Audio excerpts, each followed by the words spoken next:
Welcome to AI in 10. I'm Chuck Goetschel, and every day my AI clone breaks down the biggest AI story in 10 minutes or less. What it is, why it matters, and how you can actually use it.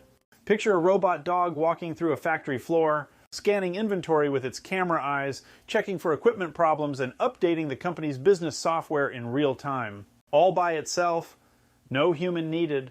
Well, that future just became reality. And it's happening faster than most people expected. SAP, the software giant that handles $5 trillion in global transactions every year, just announced they're teaming up with a Swiss company called Anybotics to put four-legged robots directly into the heart of business operations. These aren't your typical factory robots stuck in one spot doing the same motion over and over. These are walking, thinking, decision-making robots that roam freely through warehouses and factories. Think of it this way.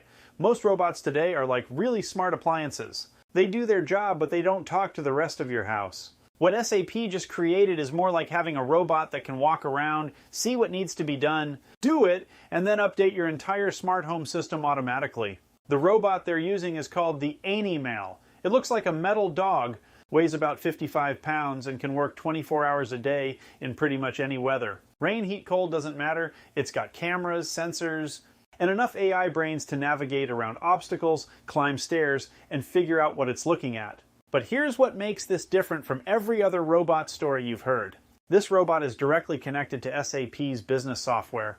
That means when a company needs to check inventory, instead of sending a human with a clipboard, they just tell the software what they need, the robot gets the message, walks over, scans everything with its cameras, and updates the inventory system automatically.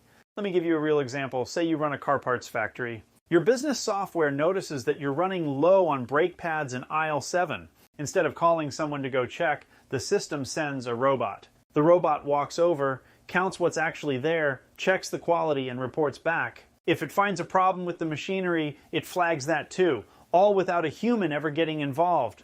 It's basically like having employees who never sleep, never call in sick, and never forget to update the computer system. Which sounds great for efficiency, but not so great if you're the person whose job just got automated. So what does this mean for regular people? Well, it depends on what kind of work you do and where you live. If you work in manufacturing, warehousing, or logistics, this is the kind of change that could directly affect your job. Not next decade. Starting this summer when SAP begins rolling these robots out to their customers in Europe, think about all the people who walk factory floors, checking equipment, counting inventory, or doing quality inspections. Those are exactly the jobs these robots are designed to handle. SAP is projecting they can cut manual inspection work by 40 to 60%. Now, they're not announcing layoffs, and they're being careful to talk about efficiency gains rather than job cuts. But let's be honest about what 40 to 60% reduction in manual labor actually means. Here's the thing, though. This isn't just happening at some factory across the ocean. SAP has 120,000 customers worldwide. That includes companies you probably buy from, work for, or have family members who work for. When a technology like this scales across that many businesses, it creates ripple effects everywhere. Your Amazon packages might get cheaper because warehouses become more efficient, but your neighbor who works in logistics might need to find a new career. Your local factory might become more competitive and stay in business longer. But the workers there might need completely different skills to keep their jobs. The privacy angle is worth thinking about too. These robots have cameras and sensors that map everything around them. They're learning the layout of workplaces, tracking how people move, monitoring productivity. That data doesn't just disappear. It goes into corporate systems where it could be used in ways workers never agreed to. There's also the bigger economic picture. When businesses can operate with fewer people, they can offer lower prices. That's good for consumers in the short term. But if enough jobs disappear, fewer people have money to buy those cheaper products. It's like getting a discount at a store you can't afford to shop at anymore. Now, I'm not telling you to panic or try to stop progress. Technology like this is coming whether we're ready or not. The question is, how do you position yourself to benefit from it instead of getting run over by it? First, if you work anywhere near manufacturing, logistics, or warehousing, start learning about robot supervision and maintenance. These machines need people who understand how they work, how to troubleshoot problems, and how to integrate them with existing systems. That's not going away. In fact, it's growing. SAP and Anybotics are both offering free webinars and demos. Go watch them. Not because you're planning to buy a robot, but because you want to understand what they can and can't do. Knowledge is power, and right now most people have no idea how this technology actually works. Second, if you're in a supervisory role at any kind of business, start thinking about how automation could affect your operations. Even if you're not in manufacturing, these principles are spreading everywhere. Understanding how AI and robotics integrate with business systems is becoming as important as understanding computers was in the 1990s. Third, look into SAP's free ERP trial software. I know enterprise software sounds about as exciting as watching paint dry. But here's the thing, SAP runs a huge chunk of the world's business operations. Understanding how these systems work gives you insight into how businesses make decisions about automation. Plus, SAP skills are valuable in almost every industry. If you're running a small business, pay attention to how your suppliers and competitors are using automation.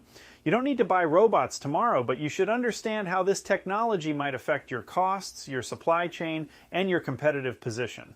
The robots are coming, but they're not coming for everyone equally. They're coming for routine, predictable tasks first. Tasks where you do the same thing over and over in controlled environments. If your job involves creativity, complex problem solving, dealing with unusual situations, or building relationships with people, you're probably safe for now. But if your job is mostly following procedures, checking things against lists, or moving stuff from point A to point B, it's time to start developing skills that complement robots rather than compete with them. Here's what I've learned from building and selling my own AI-powered company. The businesses that thrive with automation aren't the ones that just replace people with machines. They're the ones that figure out how to make their people more valuable by giving them better tools. That factory worker who used to walk around with a clipboard checking inventory, maybe now they're managing a fleet of robots, analyzing the data those robots collect, and making strategic decisions about operations. That's a better job, not just a replacement job. The partnership between SAP and Anybotics isn't just about robot dogs in factories. It's about the moment when AI stops being something that lives in computers and starts walking around in the real world, integrated with the software that runs our economy. This is physical AI becoming mainstream, not in some distant future, but right now. And that changes everything about how we think about work, business, and the skills we need to stay relevant. The companies embracing this technology aren't just getting more efficient, they're fundamentally changing what it means to operate a business in the 21st century. That's today's AI in 10. If you want to go deeper and learn AI with a community of people just like you, join us at aihammock.com. I'll see you tomorrow, my friends.